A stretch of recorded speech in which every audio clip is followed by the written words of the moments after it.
A continuación vamos a explicar cómo es que vamos a hallar la verdadera magnitud de una recta.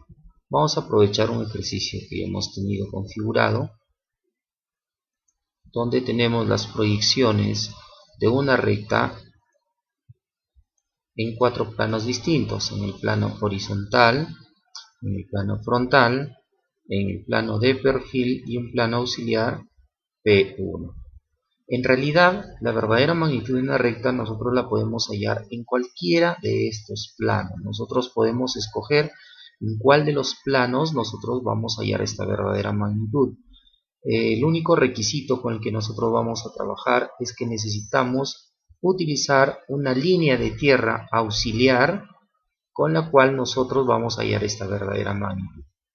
En explicaciones anteriores se había dicho que la verdadera magnitud de una recta siempre se daba cuando la recta era paralela al plano de proyección.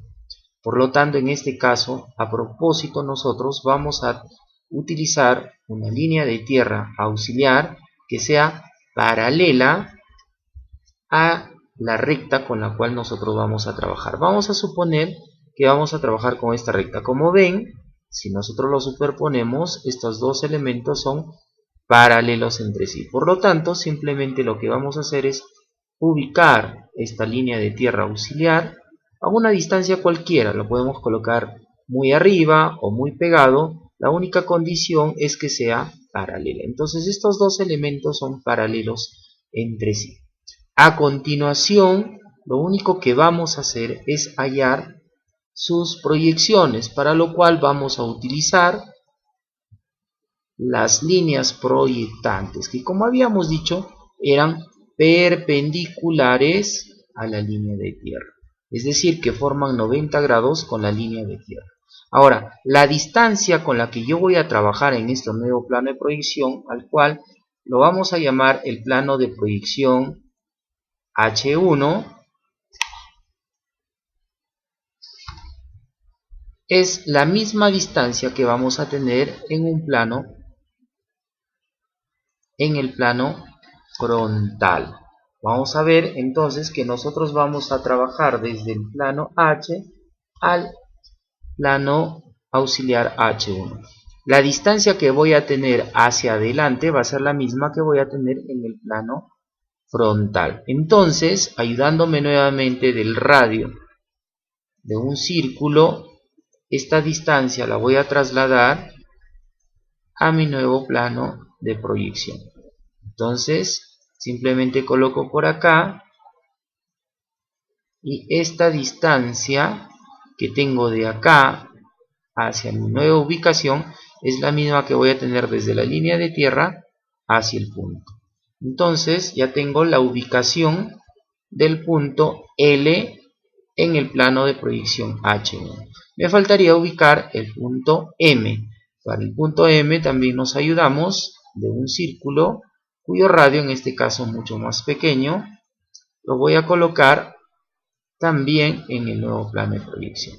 Nuevamente, simplemente lo que hacemos es proyectar hacia esta nueva ubicación, y esta distancia que tengo desde la línea de tierra hacia el punto va a ser la misma que tengo desde la línea de tierra en el punto frontal.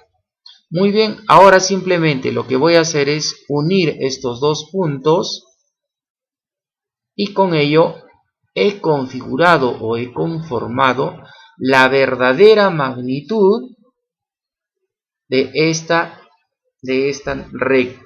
Es decir, que si nosotros para poder identificarlo o podernos dar cuenta de que esta recta esté en verdadera magnitud, es necesario colocarle una simbología, a la cual normalmente le vamos a llamar Bn.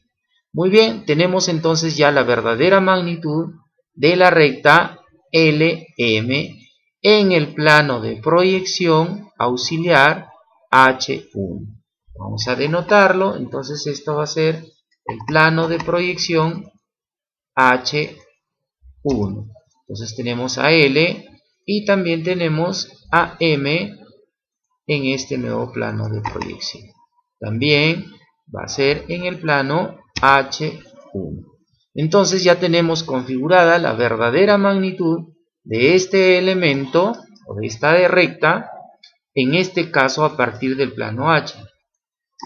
Pero como se les estaba explicando, no necesariamente va a ser en el plano H. En realidad yo lo puedo hallar en el plano de perfil, en el plano P1 o también en el plano frontal. Por ejemplo, vamos a también ubicar una verdadera magnitud en el plano frontal.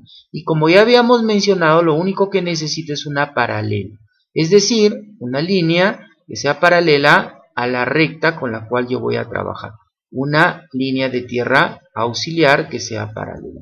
Por ejemplo, lo voy a ubicar en esa distancia. La distancia puede ser cualquiera, puede estar muy alejada o muy cercana.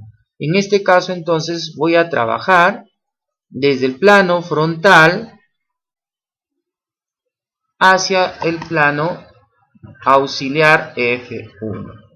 Teniendo estos planos de proyección, entonces, vamos a hacer las proyecciones correspondientes. Para lo cual, al igual que en la explicación anterior, vamos a colocar proyectantes que tienen que ser perpendiculares a la línea de tierra. Es decir, vamos a trazar proyectantes perpendiculares a la línea de tierra.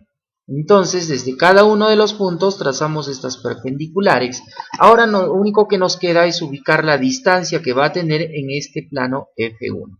La distancia que va a tener, nosotros la podemos tomar o bien del plano horizontal o bien del plano de perfil. ¿Por qué?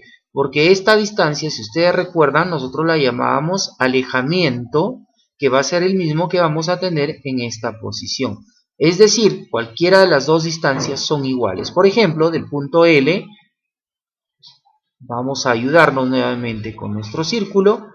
Esta distancia va a ser la misma que voy a tener en el plano de perfil. Y la voy a colocar hacia mi plano auxiliar F1. Extiendo mi proyectante hasta alcanzar el radio requerido. Una vez que tengo ahí, ya prácticamente definido mi punto L en el plano F1. Ahora muy bien, voy a trazar o voy a encontrar también la proyección del punto M. Para el punto M también tomo esta distancia, que en realidad es la misma que tengo también en este plano de proyección, y la traslado simplemente a mi nuevo plano. Extendemos la proyectante y luego vamos a unir estos puntos con los cuales nosotros hemos hallado la recta LM en el plano de proyección F1.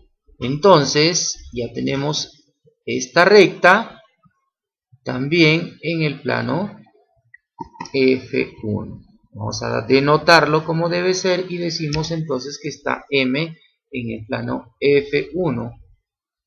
Vamos a trasladar también M al plano F1. Con esto hemos encontrado la proyección que también está en verdadera magnitud en este plano de proyección. Si es que nosotros comparamos las medidas de estos dos elementos, deben de ser iguales porque los dos están en verdadera magnitud.